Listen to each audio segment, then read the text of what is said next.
Welcome back, folks. We're bringing you the next game of the night or the day, depending on where you're at. Torch versus the Rambozos.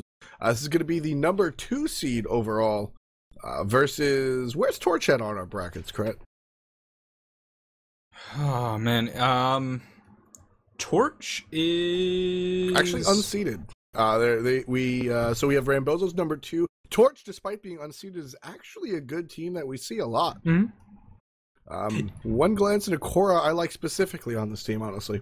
Yeah, I mean, we've seen them play very well. Haven't been able to get that far. They're still sort of one of those teams that has to fight their way through the round of 16, but that doesn't mean they can't do it. I mean, we saw Asgard Gaming come through the round of 16 and nearly take the tournament.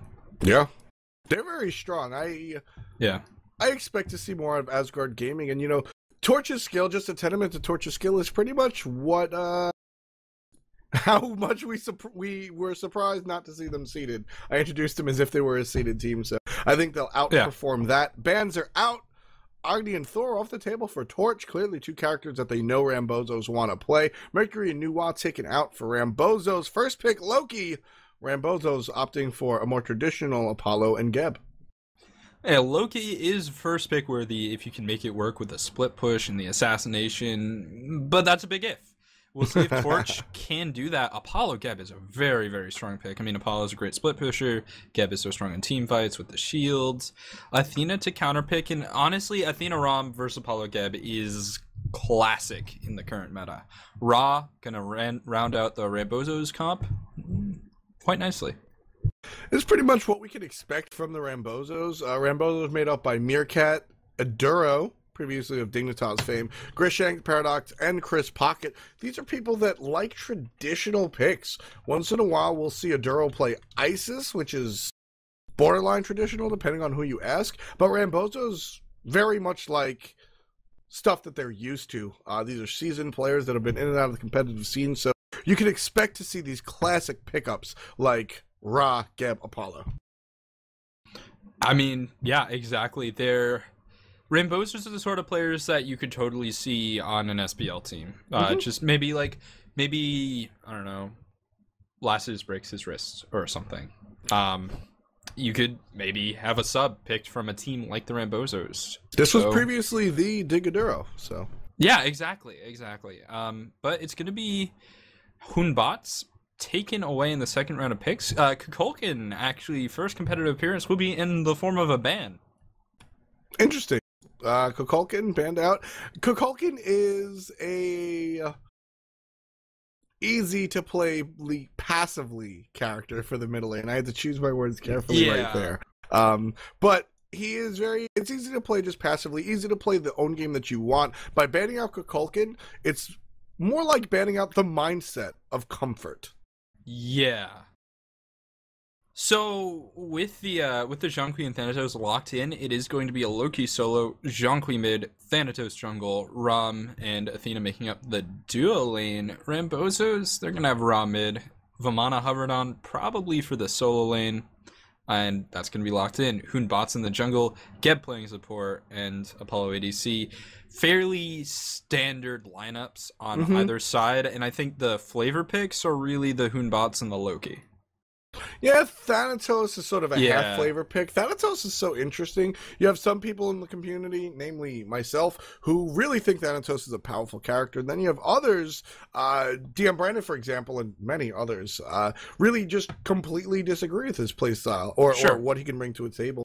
So Thanatos sort of fits in that flavor role, but I do agree with you. We see more Vamana in the solo lane. I feel like I've seen this comp on the side of Rambozos 1,000 times over. That's not a negative point. It was tried and true. If it ain't broke, don't fix it. And Chris Pocket plays an extraordinary Geb. So I'm very excited to see what these 2 teams can bring out tonight.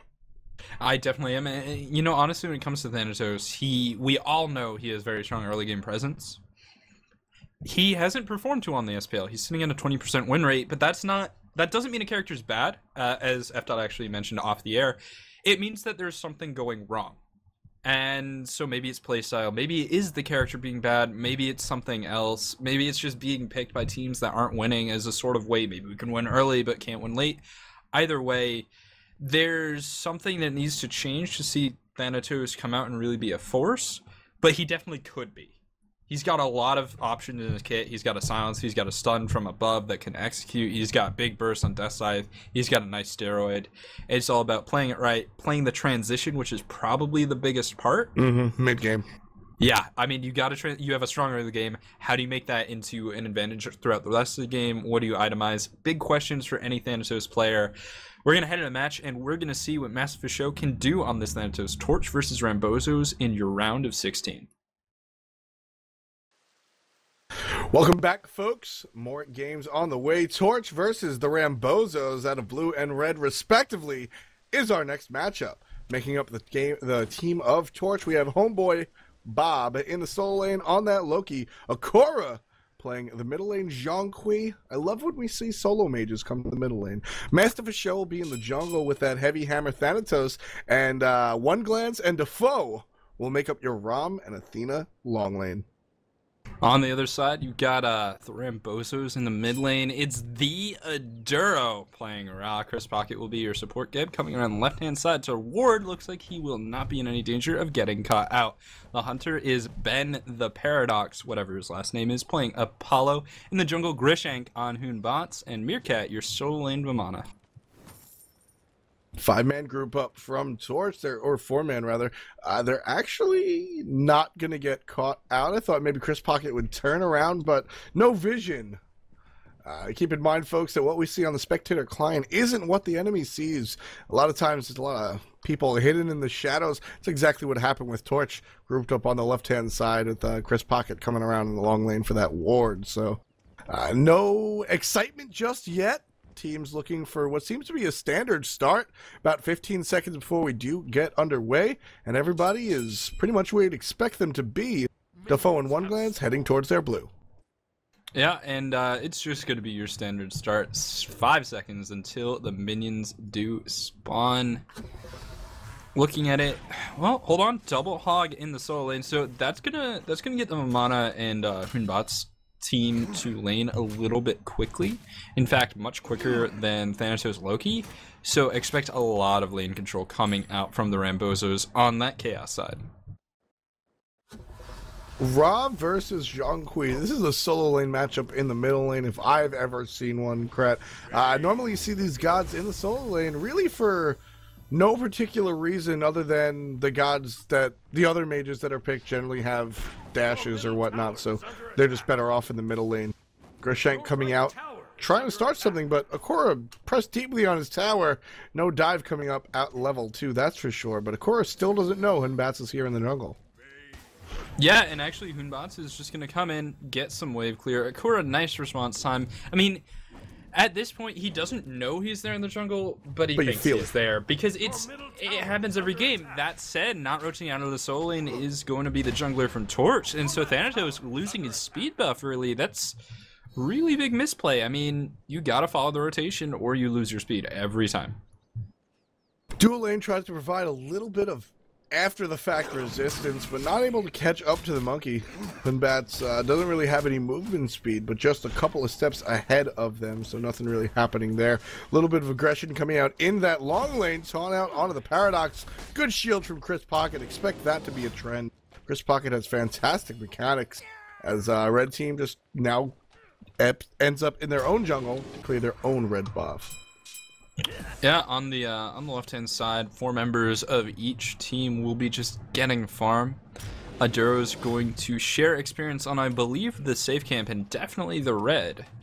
But overall, the experience advantage should be in favor of Rambozos. We see 500 gold and 600 experience in favor, and honestly, this is basically the perfect example of why Chaos side is better. That was the perfect early game plan from Chaos side, and it all comes, yeah, Master of Show didn't rotate out of his solo lane to match Grishank.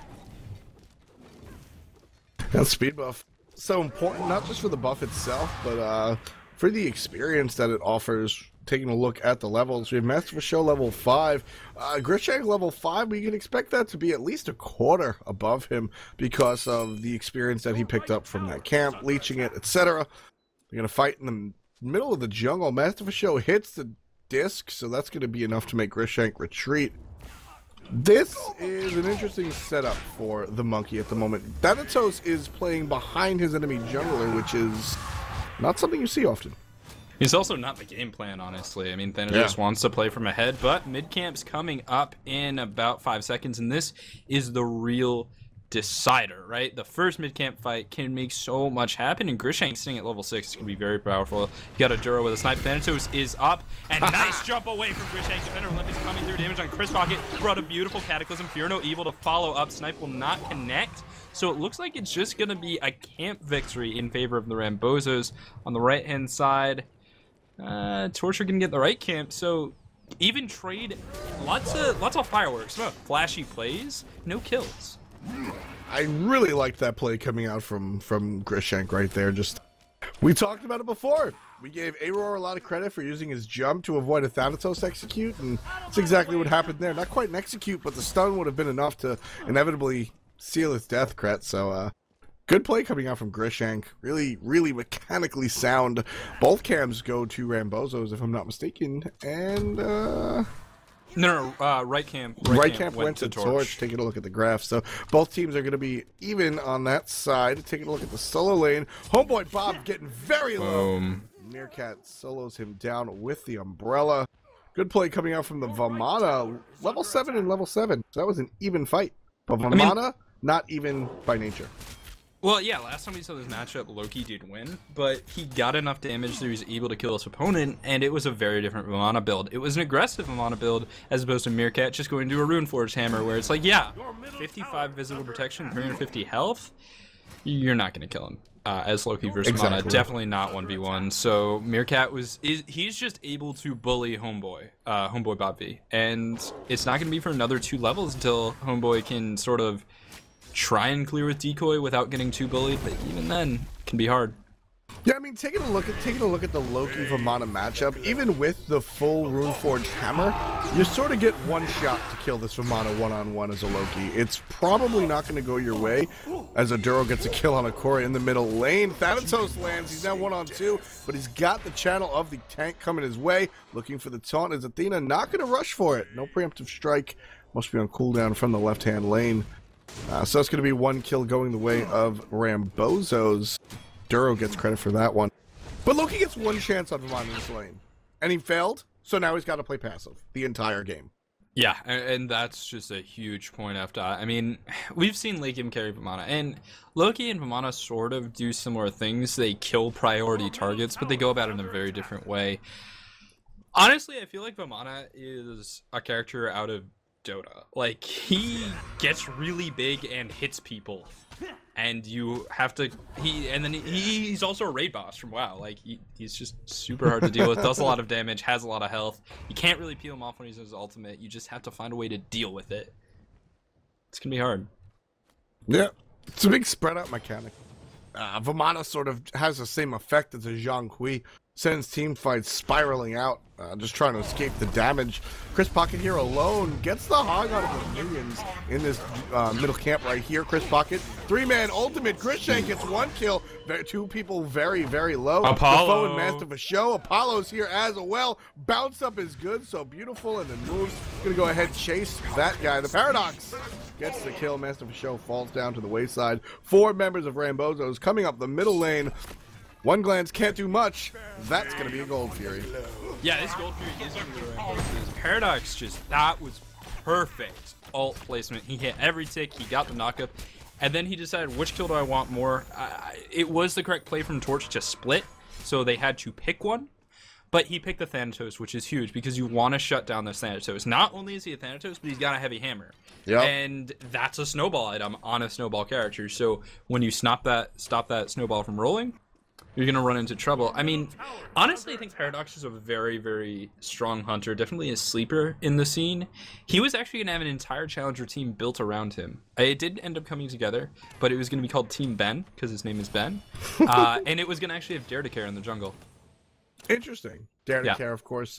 Previously of Cognitive Gaming fame, now the starting support for Team Dignitas. So. Right, which is why Team Ben doesn't exist. They also were going to have Jaco, who is on Thirst. So 2 SPL players had their faith in in Paradox. Yeah, so definitely a lot of people up in the clouds, high people in high places taking note of Bannon right now, really proving that he has sort of deserves that following. 1 kill, 0 deaths at the moment. One glance trailing by about 3/4 of a level right there, if I'm not mistaken. 3/4 to a half level, judging from the individual farm that both of these people have. Vamana feeling very good about himself, even with the Loki. Homeboy Bob's doing exactly what we talked about, Kret. He aggressed on him that one time, didn't get the kill, and now just playing it safe. Getting his farm, waiting till later. Yeah, he's probably just going to have to sit in lane for another 15 minutes, and that has to be the plan. Try not to lose your tower as well. But the ganks from this Hoonbots can be really good against Loki. I mean, at the very least, you're going to get his assassinate. You might be able to get a kill if you prepare for the assassinate properly, because it is inevitably going to be used defensively.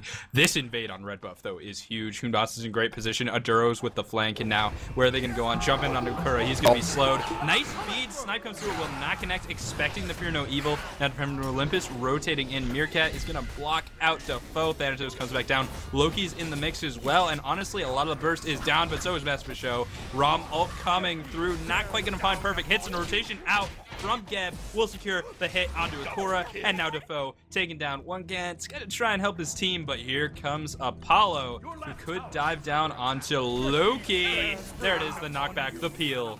Meerkat still dies.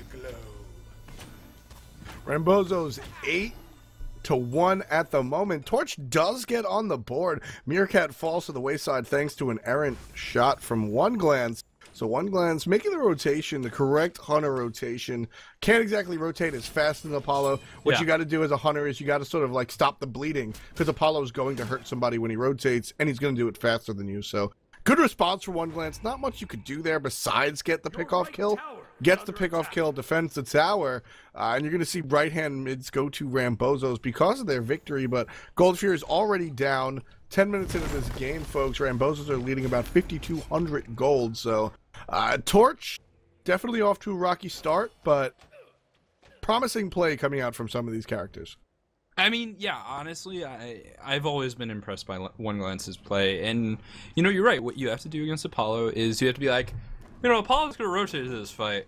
I think I'll start rotating first. You make the decision sooner, so you can show up at the same time, if not slightly ahead, and you're going to lose some farm, maybe. He's going to lose some farm, maybe, but that's just what you have to do. Nice dash in from Paradox, going to try and get some damage onto One Glance. Sprint used offensively. That's going to be the end of that little engagement. How do you think Torch comes back here? Torch has to focus on getting picks, not being hyper-aggressive like what they're doing. Missed ultimate coming out from Master of Show.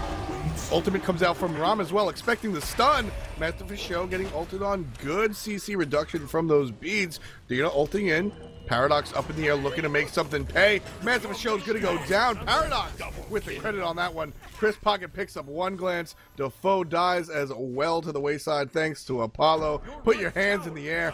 Wave them like you just don't care. Rambozos on a tear. 4 people down as Meerkat takes out the solo lane all by his lonesome. Getting dove by the Zhang Kui. Rambozos, 32,000 gold. Torch, 26.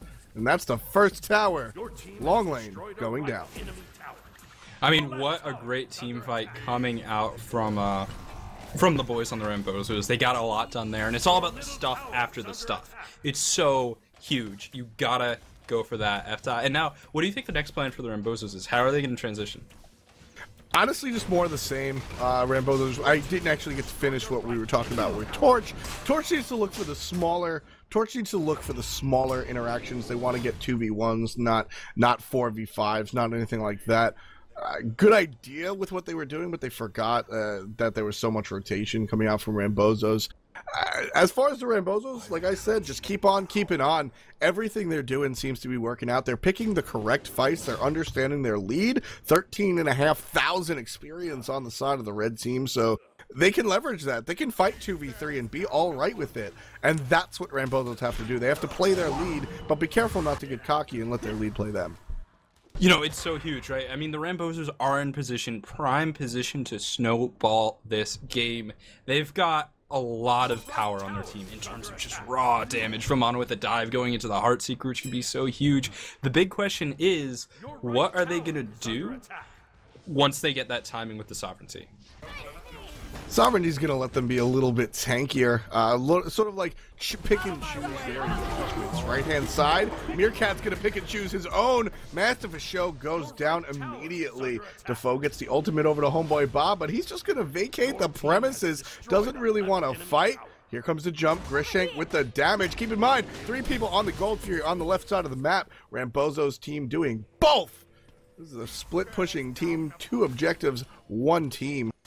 People from Torch trying to make things happen. It's just a Cora and one glance. One glance goes in the air. Rambozos have already taken out the Gold Fury. Chris Pocket very low. 1 hit from one glance should get it, but he can't hit it. There it is. Duro gets the kill. One glance does finally take out Chris Pocket for Torch's 2nd kill of the game. And that's the end of one glance. The Paradox with another kill. Apollo sporting the 4-0-3 slash line. 2 dead for Torch. 1 dead for Rambozos.